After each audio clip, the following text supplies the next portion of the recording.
Pangit, hindi mo.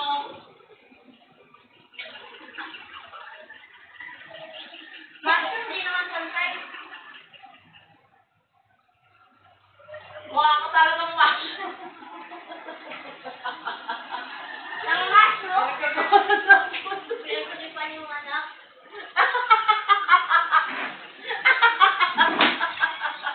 Ba't ako? Kuya Robert yun.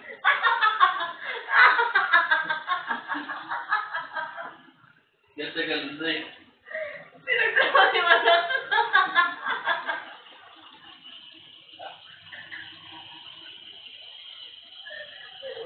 Huwag ka sumunod ang ano.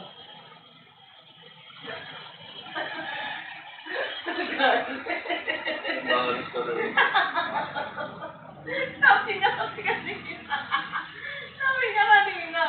Pag umiyak, pumunta na sa salamin. Sabi niya, okay lang ba yung buko? Bakit? Una! Okay lang daw yung buko niya. Hindi na inis sa'yo. Sabi niya, bakit?